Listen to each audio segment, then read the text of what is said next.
सभी को मेरा हाय नमस्कार। स्टडी रूम के इस वीडियो में हमारे साथ जुड़ने के लिए आप सभी का शुक्रिया और आपका स्वागत है। तो दोस्तों, आज हम स्पोकन इंग्लिश के एक नए अध्याय की ओर बढ़ेंगे और वह है पार्ट्स ऑफ स्पीच यानी भाषा के भेद। क्या आपने कभी सोचा है कि आपका नाम जब किसी वाक्य में इस्तेमाल किया जाता है तो उसे हम इंग्लिश में क्या कहते हैं? आज हम कुछ ऐसी सवालों के जवाब जानेंगे। तो चलिए ज़्यादा देर ना करते हुए आगे बढ़ते हैं और लेसन को शुरू करते हैं।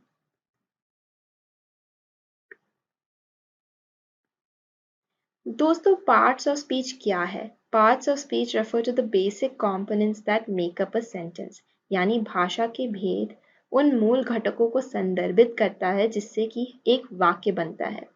तो इसका अर्थ क्या हुआ दोस्तों? जब हम बात करते हैं तो हम कई वाक्य कहते हैं। उन वाक्यों में कई शब्द होते हैं। तो एक वाक्य के जो शब्द होते हैं उन्हें कुछ नियमों के अनुसार हम वर्गीकृत करते हैं कुछ वर्गों में। तो इन्हीं वर्गों को हम क्या कहते हैं? भाषा के भेद। तो उनमें से कुछ होते हैं नाउन्स यानी संज्ञा, प्रोनाउंस यानी सर्वनाम, वर्ब्स यानी क्रिया, एडजेक्टिव्स यानी विशेषण एंड एडवर्ब्स यानी क्रिया विशेषण। तो दोस्तों, आज के इस लेसन में हम दो वर्गों के बारे में विस्तार से पढ़ेंगे। पहला तो है हमारा नाउन्स यानी संज्ञा एंड दूसरा है प्रोनाउंस यानी सर्वनाम। तो आगे बढ़ते हैं। नाउन्स क्या है दोस्तों? नाउन्स यानी संज्ञा are the basic components of speech, यानी संज्ञा वार्तालाप का सबसे मूल घटक या मूल अंश होता है। संज्ञा हम किसे कहते हैं? किसी व्यक्ति, वस्तु, स्थान या प्राणी का बोध कराने वाले शब्द को हम कहते हैं संज्ञा। तो यहाँ पे देखते हैं कुछ उदाहरण दिए गए हैं शब्दों के। सबसे पहला है निशा। निशा क्या है? निशा संज्ञा है। क्यों है? क्योंकि निशा हमें एक व्यक्ति के नाम का बोध करा रहा है। उसी तरीके से यहाँ पे दूसरा वाक्य दिया गया है डॉग। डॉग क्या हो गया? डॉग भी संज्ञा हो गया। क्यों? क्योंकि यह हमें एक प्राणी का बोध करा रहा है। डॉग का अर्थ है कुत्ता। वैसे ही इंडिया, इंडिया यानी भारत, ये क्या है? ये भी संज्ञा हो गया। क्यों? क्योंकि यह हमें एक स्थान का बोध करा रहा है। उसी तरीके से टेबल यानी मेज हमें क्या करा रहा है? वस्तु का बोध करा रहा है, इसलिए यह भी संज्ञा हो गया। बुक भी हमें वस्तु का बोध करा रहा है। बुक का अर्थ है किताब। तो ये हमें क्योंकि वस्तु का बोध करा रहा है तो ये भी क्या हो गया? संज्ञा। उसी तरीके से वाटर, वाटर एक पदार्थ है ना? तो ये हमें एक चीज का बोध करा रहा है, इसलिए यह भी क्या हो गया? संज्ञा। तो अब आगे बढ़ते हैं दोस्तों। संज्ञा के कई प्रकार होते हैं तो उन्हें हम अब पढ़ेंगे। सबसे पहला प्रकार है प्रॉपर नाउन्स यानी व्यक्तिवाचक संज्ञा। उसके बाद आता है कॉमन नाउन्स यानी जातिवाचक संज्ञा। फिर है काउंटेबल नाउन्स यानी गणनीय संज्ञा। अनकाउंटेबल नाउन्स यानी अगणनीय संज्ञा। एब्स्ट्रैक्ट नाउन्स यानी भाववाचक संज्ञा और कलेक्टिव नाउन्स यानी समूहवाचक संज्ञा। अब हम इन सारी संज्ञाओं के बारे में विस्तार से पढ़ेंगे आगे। सबसे पहला है व्यक्तिवाचक संज्ञा यानी proper nouns.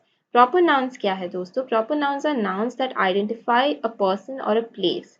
They may also be names of days और मंथ्स और नेम्स ऑफ इंस्टीट्यूशंस। यानी प्रॉपर नाउन्स यानी व्यक्तिवाचक संज्ञा वे संज्ञाएं हैं जो हमें किसी व्यक्ति के नाम का बोध करा रहा हो या फिर हमें किसी स्थान के नाम का बोध करा रहा हो। ये दिनों या महीनों या संस्थानों के नाम भी हो सकते हैं। तो इन्हें हम पहचानेंगे कैसे दोस्तों? प्रॉपर नाउन्स को पहचानना बहुत आसान होता है। जैसे कि अब मैं यहाँ पे लिख सकती हूँ Bengaluru is the capital of Karnataka.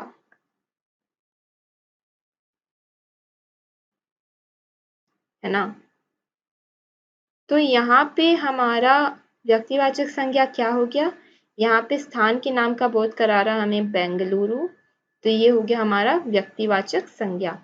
उसी तरीके से कर्नाटका भी व्यक्तिवाचक संज्ञा हो गया। क्यों हो गया? क्योंकि यह भी हमें स्थान के नाम का बोध करा रहा है।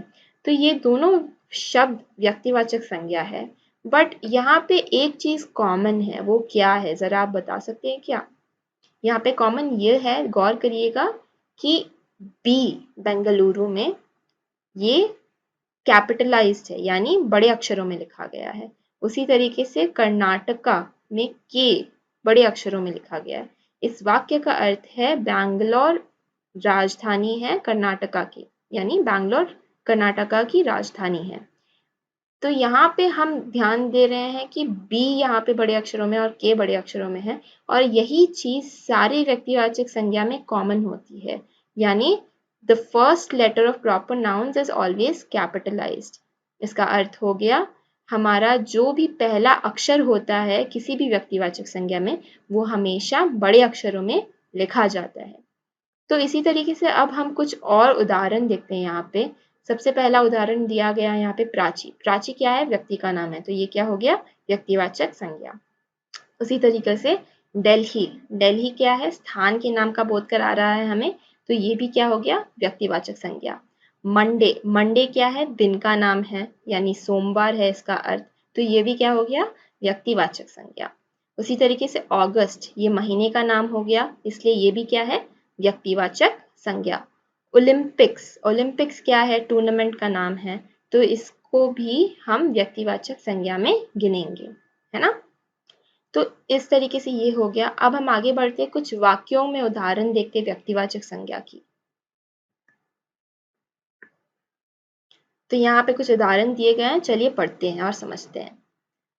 New Delhi is the capital of India. इसका अर्थ क्या हो गया? नई दिल्ली भारत की राजधानी है। यहाँ पे हमारा व्यक्तिवाचक संज्ञा क्या है? यहाँ पे न्यू दिल्ली व्यक्तिवाचक संज्ञा है, क्योंकि ये हमें एक स्थान के नाम का बोध करा रहा है। उसी तरीके से इंडिया भी क्या हो गया? इंडिया भी व्यक्तिवाचक संज्ञा है, क्योंकि यह स्थान के नाम का बोध करा रहा है। यहाँ पे भी देख लीजिए, न्यू दिल्ली में एन और डी दोनों ही हमारे कैपिटलाइज्ड यानी बड़े अक्षरों में लिखा गया। उसी तरीके से आई भी बड़े अक्षरों में लिखा गया, तो ये दोनों क्या हो गए? हमारे व्यक्तिवाचक संज्ञा। उसी तरीके से दूसरा वाक्य है, साक्षी इज 10 years old, यानी साक्षी 10 साल की है। यहाँ पे हमारा व्यक्तिवाचक संज्ञा क्या है? यहाँ पे हो गया साक्षी व्यक्तिवाचक संज्ञा। क्यों?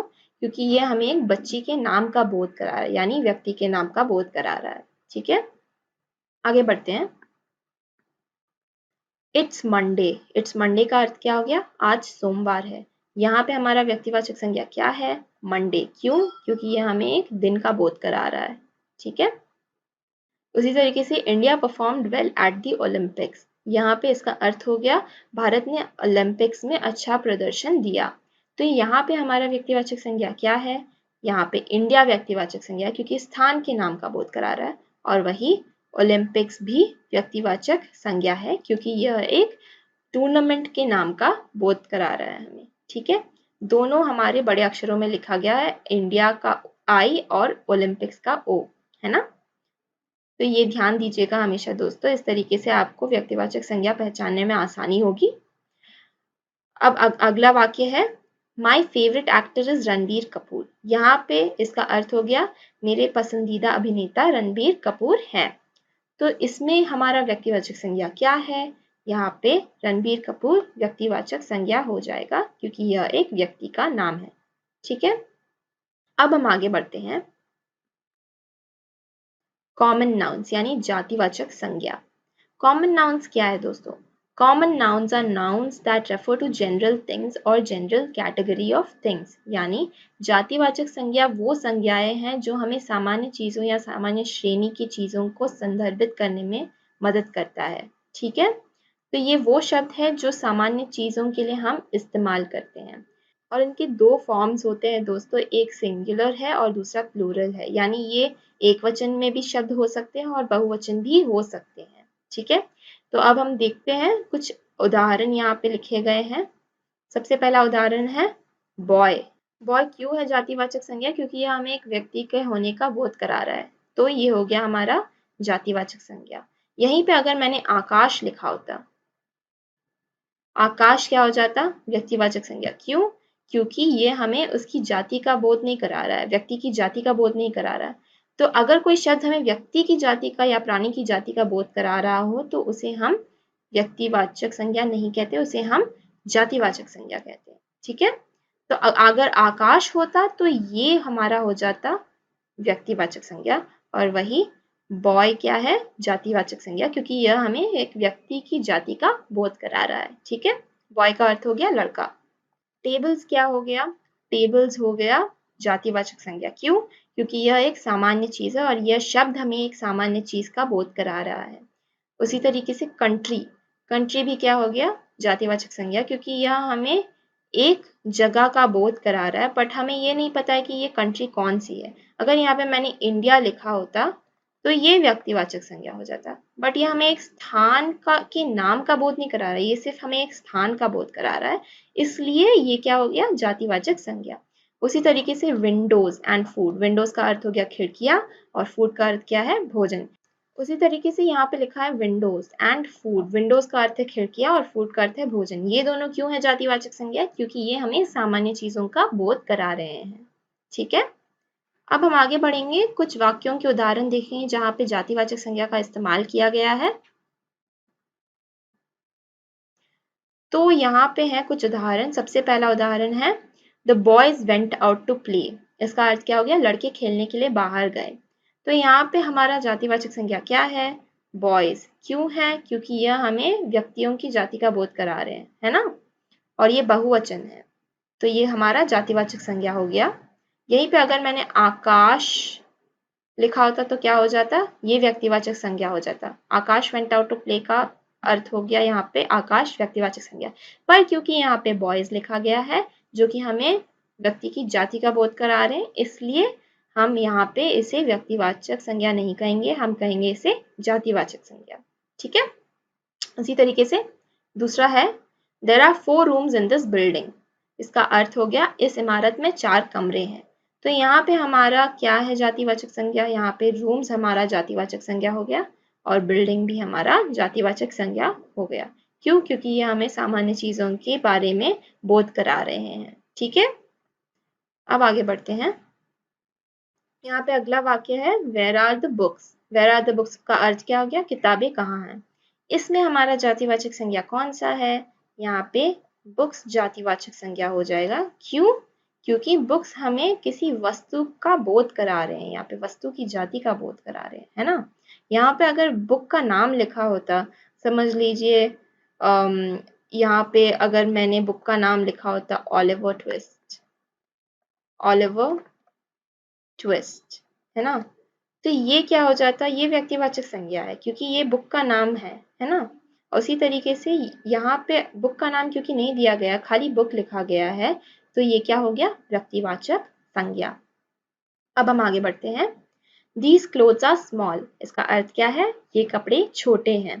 तो यहाँ पे हमारा जातिवाचक संज्ञा क्या है? यहाँ पे क्लोथ्स जातिवाचक संज्ञा हो जाएगा। क्यों?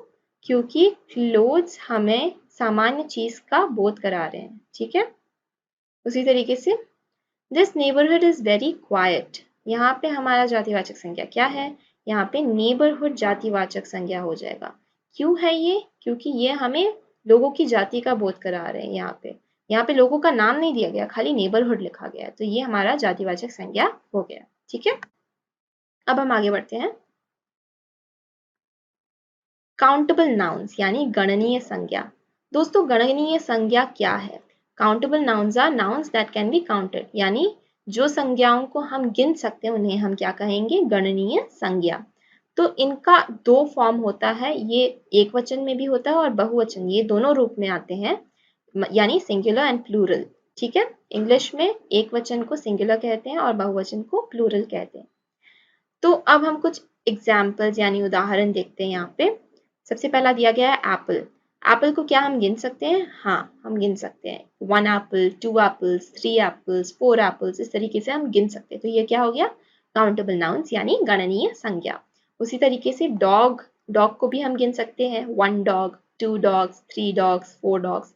डॉग्स क्या है? कुत्ता, है ना, तो इन्हें हम गिन सकते हैं, तो ये भी काउंटेबल नाउन्स हो गए। उसी तरीके से कबर्ड, कबर्ड क्या है? अलमारी, अलमारी को हम गिन सकते हैं, इसलिए ये भी क्या हो गया? Countable noun. उसी तरीके से मंथ यानी महीना, महीने को भी हम गिन सकते हैं, तो ये क्या हो गया? Countable noun. चेयर, चेयर को भी हम गिन सकते हैं, चेयर का अर्थ क्या है? कुर्सी, इसे हम गिन सकते हैं। तो ये सारी चीजों को हम गिन सकते हैं, इसलिए ये क्या हो गए? Countable nouns. आगे बढ़ते हैं। यहाँ पे कुछ वाक्यों के उदाहरण दिए गए हैं जहाँ पे काउंटेबल नाउन्स का इस्तेमाल हुआ है, तो चलिए पढ़ते हैं। यहाँ पे सबसे पहला वाक्य है I have not slept for 3 days। यहाँ पे हमारा काउंटेबल नाउन क्या होगा दोस्तों? यहाँ पे इस वाक्य का अर्थ है मैं 3 दिन से नहीं सोया हूँ। तो यहाँ पे हमारा काउंटेबल नाउन हो जाएगा डेज। क्यों होगा?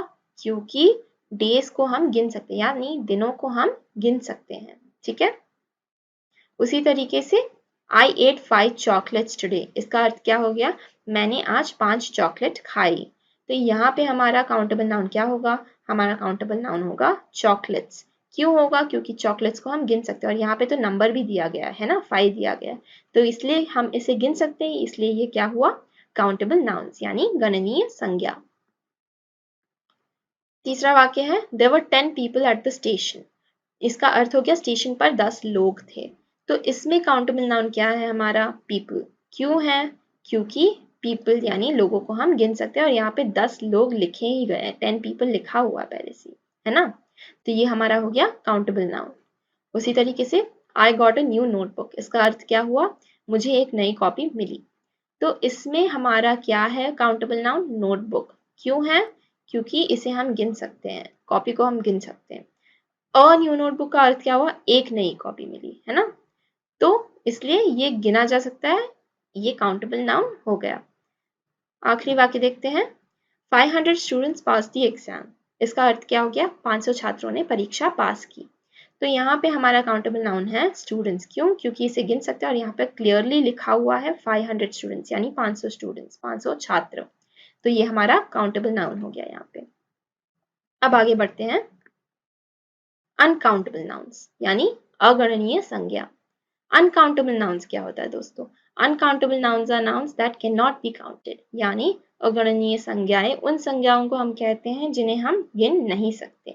ठीक है, उनका सिर्फ एक फॉर्म होता है सिंगुलर फॉर्म, यानी वे केवल एक वचन रूप में ही दिखते हैं। ठीक है, तो अब हम देखते हैं कुछ उदाहरण, एग्जाम्पल्स यहाँ पे हैं। वाटर, वाटर क्या है? पानी। पानी को क्या हम गिन सकते हैं? 1 वाटर, 2 वाटर, 3 वाटर, इस तरीके से हम गिन नहीं सकते, इसलिए ये क्या हुआ? अगणनीय संज्ञा यानी अनकाउंटेबल नाउन। फिर है शुगर। शुगर को भी हम 1 शुगर, 2 शुगर, 3 शुगर करके गिन नहीं सकते, तो ये क्या हुआ? Uncountable noun. फ्रेंडशिप, फ्रेंडशिप क्या है? दोस्ती। दोस्ती को भी हम गिन नहीं सकते, ये भी अनकाउंटेबल नाउन हो गया। उसी तरीके से ऑनेस्टी, ऑनेस्टी का अर्थ है ईमानदारी, और पेट्रोल को भी हम गिन नहीं सकते, ऑनेस्टी और पेट्रोल दोनों को गिना नहीं जा सकता। तो ये सारे जो भी शब्द हैं इन्हें हम नहीं गिन पा रहे हैं, इसलिए ये किसके अंडर आएंगे? ये आएंगे अनकाउंटेबल नाउन्स के अंदर, गिनती करेंगे इन्हें हम। ठीक है, अब हम आगे बढ़ते हैं। यहाँ पे कुछ वाक्यों के उदाहरण दिए गए, चलिए पढ़ेंगे और हम समझेंगे। I need water. I need water का अर्थ है मुझे पानी चाहिए। क्या हम पानी को गिन सकते हैं? नहीं। पानी क्या हुआ तब? Uncountable noun. तो यहाँ पे ये हमारा अगणनीय संज्ञा हो गया। ठीक है, उसी तरीके से where can I buy some sugar. यहाँ पे अगणनीय संज्ञा क्या होगा? इस वाक्य का अर्थ है मैं चीनी कहाँ से खरीद सकता हूँ। तो यहाँ पे चीनी हम गिन नहीं सकते, इसलिए ये क्या होगा? अगणनीय संज्ञा यानी अनकाउंटेबल नाउन। फिर तीसरा वाक्य है यहाँ पे life is good. Life is good का अर्थ क्या है? जिंदगी अच्छी है। यहाँ पे अगणनीय संज्ञा कौन सी होगी? लाइफ। क्यों होगी? क्योंकि लाइफ को हम गिन नहीं सकते, जिंदगी को गिना नहीं जा सकता। उसी तरीके से these days petrol is very expensive. यहाँ पे इस वाक्य का अर्थ है आजकल पेट्रोल बड़ा महंगा हो गया है। तो इसमें अगणनीय संज्ञा क्या है? पेट्रोल। क्यों है? क्योंकि पेट्रोल को हम गिन नहीं सकते। ठीक है, उसी तरीके से honesty is the best policy. यहाँ पे अगणनीय संज्ञा क्या है? यहाँ पे ऑनेस्टी अगणनीय संज्ञा है क्योंकि हम इसे गिन नहीं सकते। इस वाक्य का अर्थ हो गया सच बोलना सबसे अच्छा है, यानी ईमानदारी सर्वोत्तम नीति है। तो ईमानदारी को हम नहीं गिन सकते, इसलिए ये क्या हुआ? अगणनीय संज्ञा। अब आते हैं एब्स्ट्रैक्ट नाउन्स की ओर। ठीक है, एब्स्ट्रैक्ट नाउन यानी भाववाचक संज्ञा। इसका अर्थ क्या है दोस्तों? Abstract noun refer to those nouns that cannot be touched, seen, heard, tasted or smelled। यानी उन संज्ञाओं को हम भाववाचक संज्ञा कहते हैं जिन्हें हम ना देख सकते हैं, ना छू सकते हैं, ना सुन सकते हैं, ना चख सकते हैं और ना ही सूंघ सकते हैं। तो ये सारी संज्ञाओं को हम क्या कहेंगे? भाववाचक संज्ञा। भाववाचक संज्ञा को खाली हम महसूस कर सकते हैं। तो ऐसे शब्द जो हमें महसूस हो सकता है, जिन शब्दों से हमें कुछ चीज को महसूस करने का बोध हो, उसे हम क्या कहते हैं? भाववाचक संज्ञा। ठीक है, तो यहाँ पे चलिए उदाहरण देखते हैं हम। एग्जाम्पल में सबसे पहला है ब्रेवरी। ब्रेवरी का अर्थ क्या है? बहादुरी। क्या हम बहादुरी को चख सकते हैं या छू सकते हैं? हम नहीं कर सकते ये सब कुछ, पर ब्रेवरी यानी बहादुरी को हम महसूस कर सकते हैं। तो ये क्या हो गया हमारा? भाववाचक संज्ञा। उसी तरीके से ह्यूमर। ह्यूमर का अर्थ क्या है? हास्य। उसके बाद फ्रेंडशिप। फ्रेंडशिप का भी अर्थ क्या है? दोस्ती। काइंडनेस। काइंडनेस का अर्थ है दया। तो ये चारों शब्दों को क्या हम छू सकते हैं? नहीं। हम ना ही इसे देख सकते और ना ही हम इसे सुन सकते हैं, चख भी नहीं सकते और सूंघ भी नहीं सकते। इसे हम क्या कर सकते हैं? इन चारों शब्दों को हम महसूस जरूर कर सकते हैं। तो ये क्या हो गया हमारा? ये सारे शब्द हो गए हमारे भाववाचक संज्ञा। ठीक है, आगे देखते हैं हम कुछ उदाहरण वाक्यों में भाववाचक संज्ञा के। सबसे पहला वाक्य है यहाँ पे, हिज ब्रेवरी इज इम्प्रेसिव। इसका अर्थ क्या हो गया? उसकी वीरता काबिले तारीफ है। ठीक है, तो यहाँ पे ब्रेवरी क्या हो गया? भाववाचक संज्ञा। क्यों? क्योंकि ये हम महसूस कर सकते हैं, इस शब्द को, बहादुरी को हम महसूस कर सकते हैं। उसी तरीके से हर काइंडनेस नोज नो लिमिट्स। इसमें क्या हो गया? इसका अर्थ हो गया उसकी दया की कोई सीमा नहीं है। तो यहाँ पे काइंडनेस हमारा भाववाचक संज्ञा है। क्यों? क्योंकि हम दया को महसूस कर सकते हैं। काइंडनेस का अर्थ है क्या है? दया। इसे हम महसूस कर सकते हैं, इसलिए ये हो गया भाववाचक संज्ञा। अब आगे बढ़ते हैं। कलेक्टिव नाउन्स किसे कहते हैं हम दोस्तों? Collective nouns refer to a group of people, animal और थिंग्स। इसका अर्थ क्या हुआ? समूहवाचक संज्ञाएं हम उन संज्ञाओं को कहते हैं जो हमें लोगों, जानवरों और चीजों के समूह को संदर्भित करने में मदद करे। ठीक है, तो ये हम स्वतंत्र रूप से भी इसे इस्तेमाल कर सकते हैं और वही हम दूसरे संज्ञाओं के साथ भी इसे इस्तेमाल कर सकते हैं। इसके कुछ उदाहरण देखते हैं हम। यहाँ पे सबसे पहला उदाहरण दिया गया है टीम। टीम क्या होता है? खिलाड़ियों का टीम होता है। क्रिकेट में खिलाड़ियों की टीम को हम क्या कहेंगे? ये हो गया समूहवाचक संज्ञा। उसी तरीके से क्लास। क्लास में क्या है? बहुत सारे लोगों को हम पढ़ाते हैं, तो ये क्या हो गया? समूहवाचक संज्ञा। कमिटी। कमिटी किस में होती है? समिति बैठती है मीटिंग्स में, तो ये क्या हुआ? लोगों का समूह हो गया। तो ये भी क्या है हमारा? समूहवाचक संज्ञा। उसी तरीके से अ ग्रुप ऑफ पीपल, इसका अर्थ क्या है? लोगों का समूह। तो ये तो डायरेक्टली हमें बता ही रहा कि ये लोगों का समूह है, तो ये क्या हुआ हमारा? ये भी हो गया समूहवाचक संज्ञा। उसी तरीके से डेक ऑफ कार्ड्स यानी ताश का एक डेक, ये क्या हो गया? ताश के एक डेक में कितने कार्ड्स होते हैं? इसमें होते हैं 52 कार्ड्स। तो ये भी बहुत सारे चीजों का एक समूह है ना? तो ये क्या हुआ? समूहवाचक संज्ञा। अब हम आगे कुछ वाक्यों में उदाहरण देखते हैं समूहवाचक संज्ञा के। तो यहाँ पे कुछ एग्जाम्पल्स दिए गए हैं वाक्यों के, देखते हैं, पढ़ते हैं हम। I really like this team. इसका अर्थ क्या हो गया? मुझे यह टीम बहुत पसंद है। तो इसमें हमारा समूहवाचक संज्ञा क्या है? टीम। क्यों? क्योंकि ये टीम जो शब्द है लोगों के समूह का हमें बोध करा रहा है, तो ये समूहवाचक संज्ञा है। यहाँ पे दूसरा वाक्य है I bought a deck of cards. इसका अर्थ क्या हो गया? मैंने ताश के पत्तों की एक गड्डी खरीदी। इसमें समूहवाचक संज्ञा क्या है? इसमें समूहवाचक संज्ञा है डेक ऑफ कार्ड्स। क्यों है? क्योंकि ताश के पत्तों की गड्डी जो है उसमें 52 कार्ड्स होते हैं, है ना? तो ये हमें चीजों के समूह का बोध करा रहा है, इसलिए ये क्या हुआ? समूहवाचक संज्ञा। अब हमारा तीसरा वाक्य है यहाँ पे, this is a discipline class. इसका अर्थ क्या हो गया? यह एक अनुशासित कक्षा है। इसमें हमारा समूहवाचक संज्ञा क्या है? इसमें क्लास समूहवाचक संज्ञा हो जाएगा। क्यों होगा? क्योंकि क्लास हमें छात्रों के समूह का बोध करा रहा है, इसलिए ये समूहवाचक संज्ञा है। तो हम ये जान चुके हैं कि संज्ञा क्या है और उनके कितने प्रकार होते हैं। अब हम आगे बढ़ेंगे प्रोनाउंस की ओर, यानी सर्वनाम। प्रोनाउंस क्या है? Pronouns are words that replace a noun in a sentence. यानी सर्वनाम वे शब्द है जो संज्ञा को रिप्लेस कर सकते हैं, यानी संज्ञा की जगह में हम सर्वनाम का इस्तेमाल कर सकते हैं। ऐसे शब्द जो हम संज्ञा की जगह में इस्तेमाल करें उन्हें हम क्या करते हैं? कहते हैं, हम उन्हें कहते हैं सर्वनाम। ठीक है, तो अब देखते हैं, यहाँ पे उदाहरण एक लिखा हुआ है, जैक इज 10 years old। इसके आगे मैं लगा सकती थी Jack likes to read,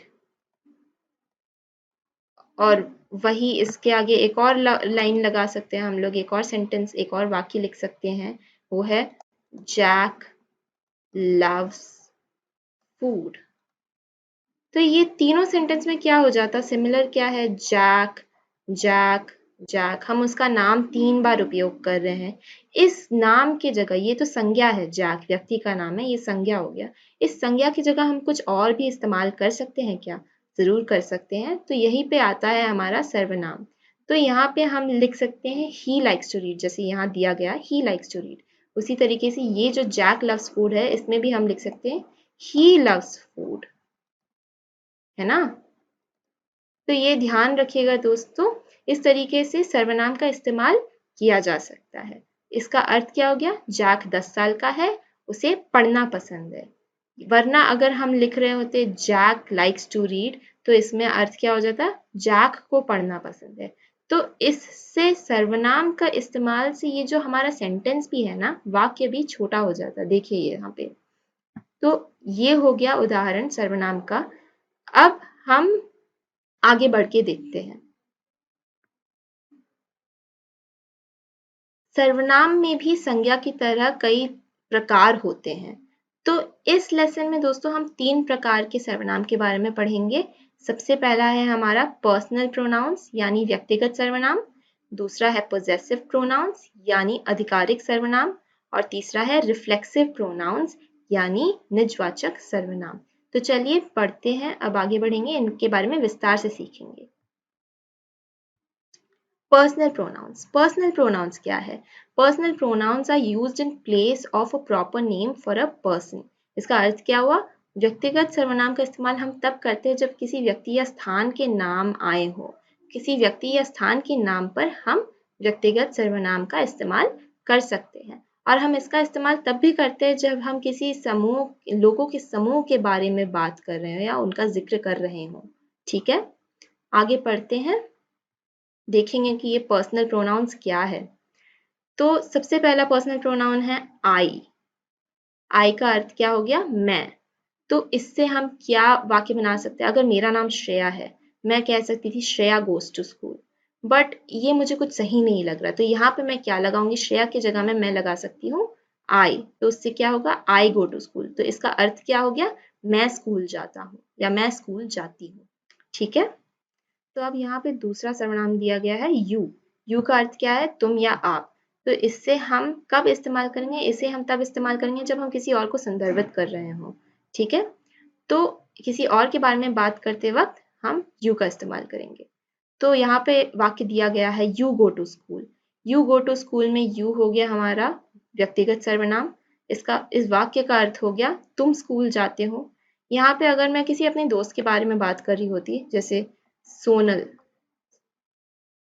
Sonal गोes to school, ये एक वाक्य हो गया। यहाँ पे उसकी जगह में मैं सोनल को यू के साथ रिप्लेस कर सकती हूँ, सोनल की जगह में मैं यू लिख सकती हूँ, क्योंकि वो मेरे सामने खड़ी है, तो मैं कहूंगी यू गो टू स्कूल, तो यानी तुम स्कूल जाते हो। ठीक है, इस तरीके से हम इसका इस्तेमाल कर सकते हैं। सोनल के नाम की जगह मैं लिख सकती हूँ यू, या बोल सकती हूँ यू। अब आगे बढ़ के देखते हैं, ही का अर्थ क्या हो गया, ही का अर्थ हो गया ये या वो। इसका इस्तेमाल हम तब करते हैं जब हम किसी और को संदर्भित कर रहे हैं, पहली बात तो, और दूसरी बात ही पुल्लिंग शब्द है, तो सिर्फ जो व्यक्ति पुरुष हो उसके लिए हम इस्तेमाल करेंगे। ठीक है, तो यहाँ पे वाक्य देखिए, he goes to school. He goes to school का अर्थ क्या हुआ, वह स्कूल जाता है। तो यहाँ पे मैं किसी व्यक्ति का नाम भी तो लिख सकती थी ना, आकाश गोज टू स्कूल मैं लिख सकती थी, AKASH गोज टू स्कूल। तो आकाश के नाम को रिप्लेस करके मैं लिख सकती हूँ ही गोज टू स्कूल। ठीक है, उसी तरीके से यहाँ पे लिखा गया है शी क्या है, स्त्रीलिंग शब्द हो गया, किसके लिए, ये या वो के लिए। तो इसे हम सिर्फ महिलाओं के साथ इस्तेमाल कर सकते हैं, या बच्चियों, लड़कियों, इनके साथ हम इस्तेमाल कर सकते हैं। ठीक है, जब उन्हें संदर्भित कर रहे हो तभी हम इसका इस्तेमाल करेंगे। तो यहाँ पे वाक्य दिया गया है she goes to school. She goes to school का अर्थ क्या हुआ, वह स्कूल जाती है। तो यहाँ पे शी के जगह में मैं सोनल भी लिख सकती थी, है ना, सोनल गोज टू स्कूल उसके जगह में। तो अगर किसी व्यक्ति का नाम हो, वो महिला हो, स्त्रीलिंग हो, तो तब यहाँ पे क्या आएगा, शी आ जाएगा, तो शी गोज टू स्कूल बन गया ये। ठीक है, आगे बढ़ के देखते हैं। वी का अर्थ क्या है, वी का अर्थ है हम क्या है, बहुवचन शब्द है। तो वी हम तभी इस्तेमाल करते हैं जब हम लोगों के समूह को संदर्भित कर रहे हो। ठीक है, तो यहाँ पे सेंटेंस हमारा यानी वाक्य हमारा बन गया we go to school. We go to school का अर्थ क्या है, वी गो टू का स्कूल का अर्थ है हम स्कूल जाते हैं। तो यहाँ पे मैं 3 लोगों के नाम लिख सकती थी ना, मैं लिख सकती थी आकाश, Sonal and I go to school। इसकी जगह में मैंने खाली लिखा है वी गो टू स्कूल। इससे क्या हुआ, मेरा जो वाक्य है वो छोटा बन गया। कितना अच्छा लग रहा है, अभी इतना लंबा मुझे लिखने की जरूरत नहीं पड़ी, है ना।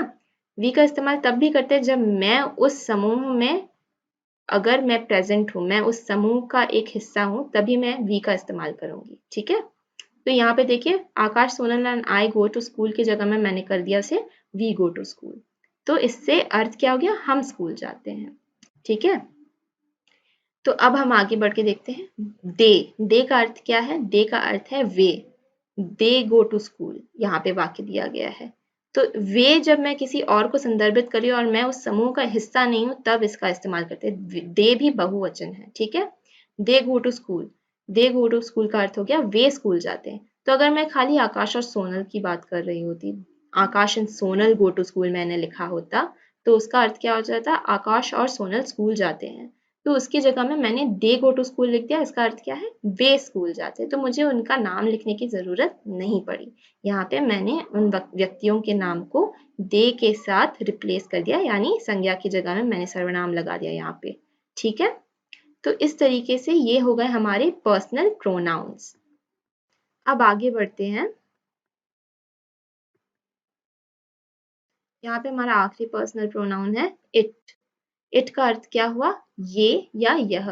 पर इट का इस्तेमाल हम कब करेंगे, इट का इस्तेमाल तब हम करेंगे जब हम किसी जीवित प्राणी को संदर्भित ना कर रहे हो। अगर जीवित प्राणी ना हो या व्यक्ति ना हो, तब हम इट का इस्तेमाल करेंगे, यानी हम स्थान के लिए इट का इस्तेमाल कर सकते हैं। ठीक है, तो यहाँ पे सेंटेंस दिया गया है it is a school. It is a school का अर्थ क्या हुआ, यह एक स्कूल है। ठीक है, तो इसी तरीके से हमें इस्तेमाल करना है पर्सनल प्रोनाउंस का। ये हो गए हमारे पर्सनल प्रोनाउंस। अब हम आगे बढ़ेंगे। पोजेसिव प्रोनाउंस यानी अधिकारवाचक सर्वनाम। दोस्तों, अधिकारवाचक सर्वनाम क्या है? Possessive pronouns are used to show that something belongs to someone. यानी अधिकारवाचक सर्वनाम का इस्तेमाल हम तब करते हैं जब हमें दिखाना हो कि कोई चीज किसी का है। ठीक है, तो अब चलिए देखते हैं ये पर्सनल प्रोनाउंस क्या है। सबसे पहला पर्सनल प्रोनाउन यहाँ पे लिखा गया है माइन या माई। माइन या माई का अर्थ क्या है, मेरी या मेरा।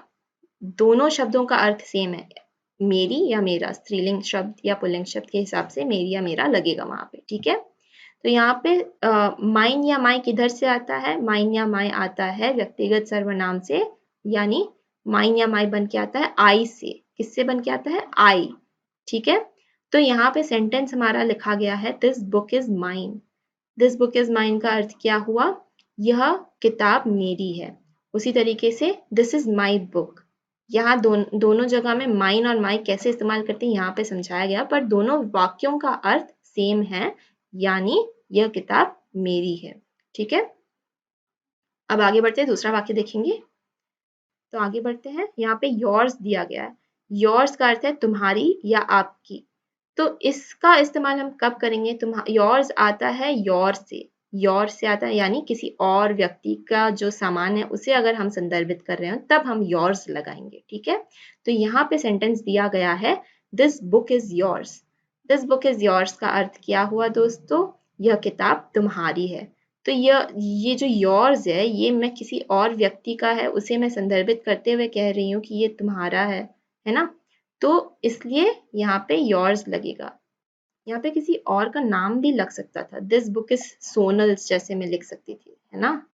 पर मैंने उसका नाम नहीं लगाया, यहाँ पे मैंने उसकी जगह में अधिकारवाचक सर्वनाम लगाया है योर्स। ठीक है,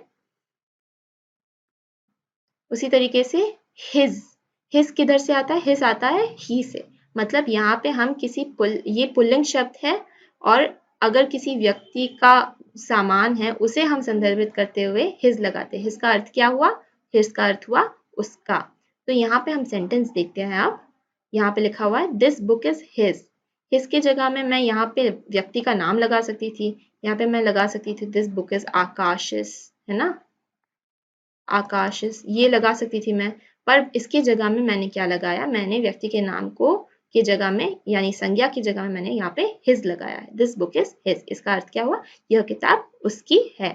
ठीक है, उसी तरीके से आगे बढ़ के देखते हैं हर्स। हर्स का अर्थ भी उसकी। ये हो गया हमारा स्त्रीलिंग शब्द, यानी कोई व्यक्ति अगर महिला हो या बच्ची हो या लड़की हो तब हम हर्स का इस्तेमाल करेंगे। तो यहाँ पे हम कह सकते हैं, यहाँ पे वाक्य दिया गया है दिस बुक इज हर्स। इसका अर्थ क्या है? यह किताब उसकी है। बट इसके जगह में हम सोनल का नाम भी तो लगा सकते थे, है ना। यहाँ पे दिस बुक इज सोनल लिख सकती थी, तो ये अर्थ क्या हो जाता है? यह सोनल की किताब है। बट यहाँ पे मैंने क्या लिख दिया उसकी जगह में? यह किताब उसकी है। This book is hers. ठीक है, ऐसे हो गया ये हर्स। इस तरीके से इस्तेमाल किया जाएगा हमारा।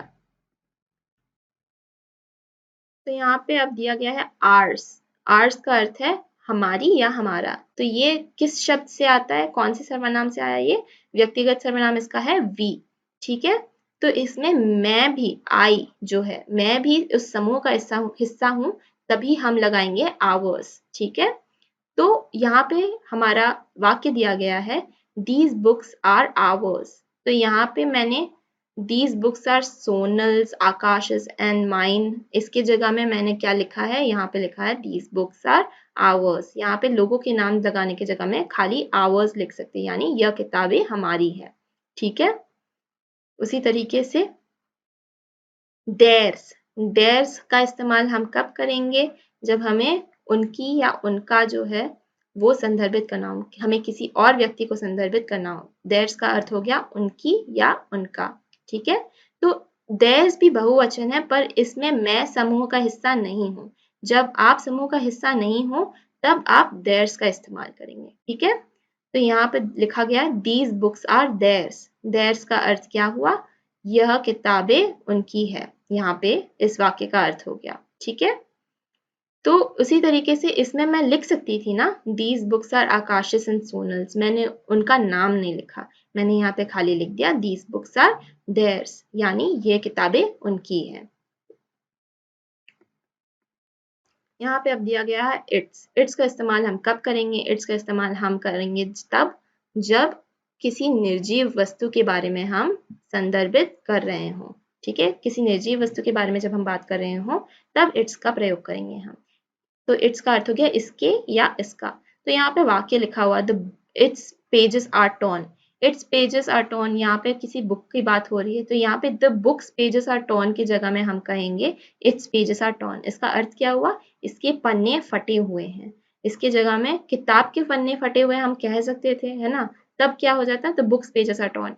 बट हम लोग बुक जो है, हमारी जो संज्ञा है, उसे हम रिप्लेस करके कह सकते हैं इट्स पेजेस आर टॉर्न। इसका अर्थ क्या हुआ? इसके पन्ने फटे हुए हैं। ठीक है, अब हम आगे बढ़ते हैं रिफ्लेक्सिव प्रोनाउंस की ओर, यानी निजवाचक सर्वनाम। निजवाचक सर्वनाम क्या है दोस्तों? Reflexive pronouns are used when the subject and object of the sentence are the same। इसका अर्थ क्या हुआ?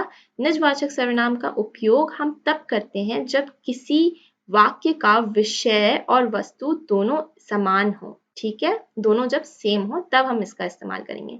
और ये जो शब्द होते हैं निजवाचक सर्वनाम में, जो शब्द हम इस्तेमाल करते हैं वे हमेशा सेल्फ या सेल्व्स से अंत होते हैं। यहाँ पे देखिए सेल्फ, SELF सेल्फ, या फिर SELVES सेल्व्स। ठीक है, तो चलिए हम आगे बढ़ के समझते हैं कि ये कौन से शब्द हैं। हम देखेंगे अब, ताकि आपको अच्छे से समझ में आ जाए। तो यहाँ पे सबसे पहला हमारा निजवाचक सर्वनाम है माई सेल्फ। माई सेल्फ का अर्थ क्या हुआ? खुद। बट माई सेल्फ का इस्तेमाल हम कब करेंगे? जब हम अपने बारे में बात करें, यानी आई से बनता है माई सेल्फ, ठीक है। तो यहाँ पे सेंटेंस दिया गया है I made this my self, यानी मैंने यह खुद बनाया। खुद जो शब्द है उसके लिए हम इस्तेमाल करेंगे माई सेल्फ का, ठीक है। तो यहाँ पे हमारा जो सब्जेक्ट एंड ऑब्जेक्ट है, यानी विषय और वस्तु जो है हमारा दोनों सेम है, वो है खुद, मतलब मैं, ठीक है। इसलिए यहाँ पे इस्तेमाल किया गया है माई सेल्फ का। उसी तरीके से देखते हैं योर सेल्फ। योर सेल्फ का अर्थ भी खुद होता है, बट योर सेल्फ कब हम इस्तेमाल करेंगे? योर सेल्फ हम किसी और को जब संदर्भित कर रहे हो तब इस्तेमाल करेंगे, ठीक है। तो यहाँ पे देखते हैं, यहाँ पे एक वाक्य है you made this your self. इसका अर्थ क्या हुआ? तुमने यह खुद बनाया। यहाँ पे व्यक्ति पूछ रहा है किसी और से, तो यहाँ पे योर सेल्फ बन जाएगा। यहाँ पे हमारा जो है विषय और वस्तु दोनों एक समान है, इसलिए योरसेल्फ का इस्तेमाल हो रहा है, ठीक है।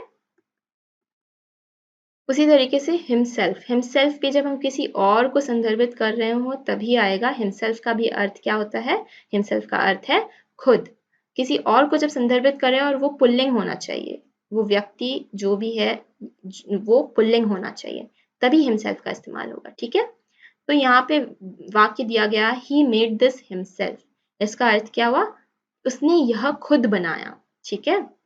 तो यहाँ पे हमारा जो सब्जेक्ट है ही और मतलब ऑब्जेक्ट जो हमारा हो गया वो दोनों एक समान है, इसलिए हिमसेल्फ का इस्तेमाल किया जा रहा है, ठीक है।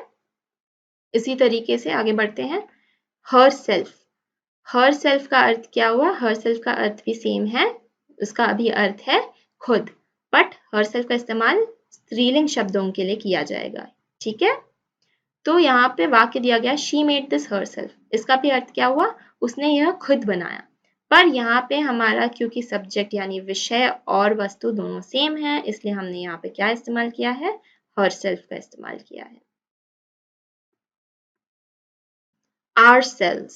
ourselves का इस्तेमाल हम कब करेंगे दोस्तों? ourselves का अर्थ भी सेम होता है, इसका भी अर्थ है खुद। पर ourselves जब हम समूह को संदर्भित कर रहे हो, जिस समूह में हम भी एक हिस्सा हो, वहां पे ourselves का इस्तेमाल किया जाएगा, ठीक है। तो यहाँ पे हो गया we made this ourselves, ये एक सेंटेंस है। तो यहाँ पे we आया, we made this ourselves, तो इसका अर्थ क्या हुआ? हमने यह खुद बनाया है। ourselves किससे आता है? इसका व्यक्तिगत सर्वनाम है we, तो यहाँ पे इसलिए लिखा हुआ सब्जेक्ट में we आया, देख रहे हैं आप। तो we made this ourselves का अर्थ हो गया हमने यह खुद बनाया। तो इस तरीके से हमारा वाक्य बनता है रिफ्लेक्सिव प्रोनाउंस में, यानी निजवाचक सर्वनाम में, ठीक है। अब देखते हैं themselves। themselves किससे आता है? they से आता है। इसका जो व्यक्तिगत सर्वनाम है वो है they, तो they से बनता है themselves। themselves का भी अर्थ क्या होता है? खुद। तो इसमें यहाँ पे वाक्य बन गया they made this themselves। जब हम किसी और को संदर्भित कर रहे हो और ये समूह का हम हिस्सा ना हो, तब themselves का इस्तेमाल हम करेंगे। तो यहाँ पे they made this themselves का अर्थ हो गया उन्होंने यह खुद बनाया, ठीक है। अब हम आगे बढ़ते हैं itself। itself का क्या अर्थ है? itself का भी अर्थ है खुद, पर ये निर्जीव वस्तुओं के लिए हम इस्तेमाल करेंगे, ठीक है। तो इसका अर्थ भी हो गया खुद। अब यहाँ पे वाक्य देखते हैं the book itself explains the concept। इसका अर्थ क्या हुआ? किताब में ही ये समझाया गया है। तो अब itself का इस्तेमाल हमने क्यों किया? क्योंकि हमारा जो सब्जेक्ट है बुक, वो ऑब्जेक्ट के साथ मिल जा रहा है, दोनों सेम है, इसलिए हमने itself का इस्तेमाल किया है, ठीक है। दोनों ही सेम है हमारा, यहाँ पे बुक सब्जेक्ट भी है, ऑब्जेक्ट भी है। इसी तरीके से हम रिफ्लेक्सिव प्रोनाउंस का इस्तेमाल करेंगे। तो इसी के साथ हम सर्वनाम के अंत में आ गए हैं। अब हम आगे बढ़ेंगे वोकैब्युलरी की ओर। हम आज के नए शब्द पढ़ेंगे अब, ठीक है। तो सबसे पहला शब्द है हमारा स्पॉइल। स्पॉइल का अर्थ क्या हुआ? बिगाड़ना। SPOIL, spoil. इसका अर्थ हो गया बिगाड़ना। इससे क्या वाक्य बना सकते हैं हम दोस्तों? इससे वाक्य बन सकता है डोंट स्पॉइल योर शर्ट। क्या बनेगा? Don't spoil your shirt. इसका अर्थ क्या हो जाएगा? इसका अर्थ हो जाएगा अपने शर्ट को मत बिगाड़ो, ठीक है। उसी तरीके से रिलीज। RELEASE, release. रिलीज का अर्थ क्या हो गया? छोड़ना। तो यहाँ पे रिलीज से हम क्या वाक्य बना सकते हैं? रिलीज से हम वाक्य बना सकते हैं रिलीज हिम। रिलीज हिम का अर्थ क्या हुआ? उसे छोड़ो। ठीक है। तीसरा शब्द है हमारा अंडरस्टैंड। UNDERSTAND, understand. अंडरस्टैंड का अर्थ क्या हुआ? अंडरस्टैंड का अर्थ है समझना। तो यहाँ पे वाक्य क्या बन सकता है? हम वाक्य बना सकते हैं did you understand. Did you understand का अर्थ क्या है? डिड यू अंडरस्टैंड का अर्थ है क्या तुम्हें समझ आया। तो इस तरीके से वाक्य बना सकते हैं हम। उसी तरीके से हमारा चौथा शब्द है प्रेशर। PRESSURE, pressure. प्रेशर का अर्थ क्या है? दबाव। इससे हम क्या वाक्य बना सकते हैं? इससे हम वाक्य बना सकते हैं don't pressure him into drinking alcohol. Don't pressure him into drinking alcohol. इसका अर्थ हो गया उस पे शराब पीने के लिए दबाव मत डालो।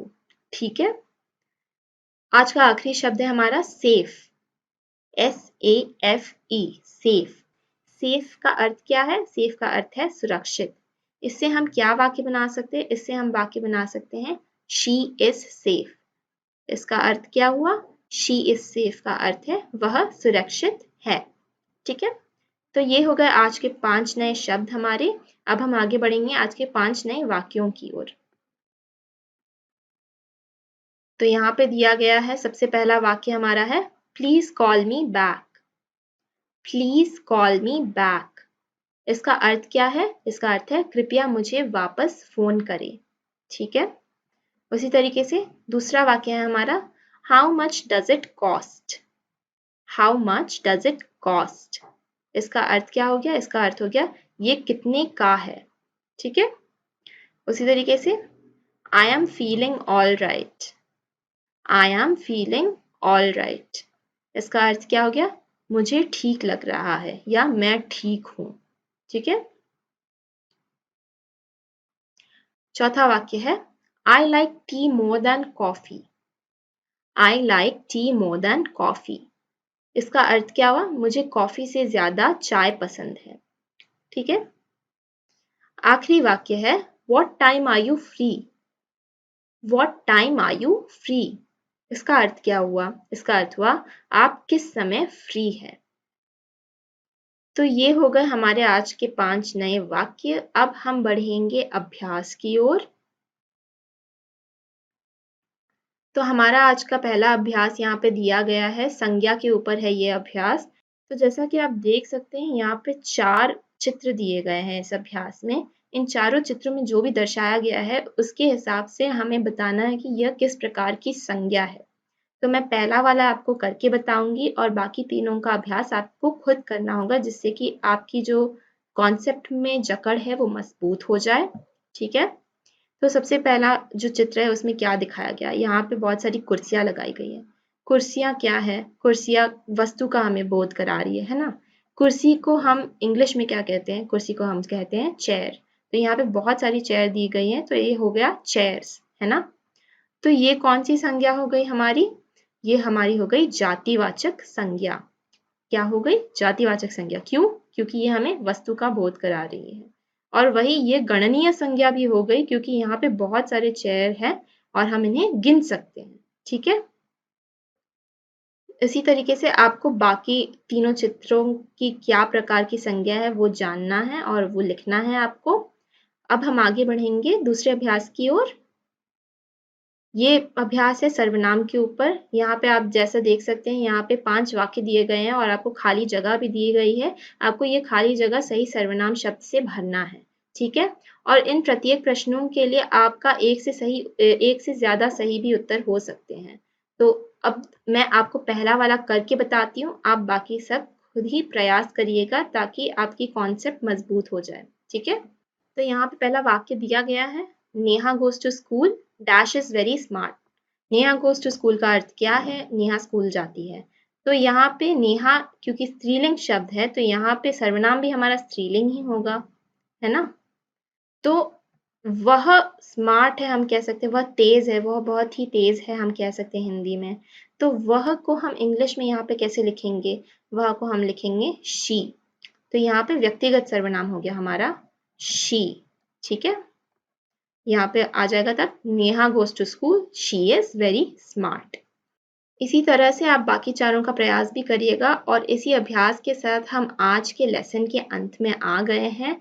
तो आज हमने दोस्तों क्या सीखा? आज हमने शब्द के भेद सीखे। उसमें से शब्द के भेदों में से हमने 2 प्रकार के भेद सीखे हैं। आज हमने संज्ञा सीखा है, उनके प्रकार सीखे हैं और सर्वनाम और उनके प्रकार सीखे हैं। ठीक है, तो अगले वीडियो में हम सीखेंगे डेमोन्स्ट्रेटिव्स के बारे में। किसके बारे में सीखेंगे? डेमोन्स्ट्रेटिव के बारे में, यानी संकेतवाचक शब्द।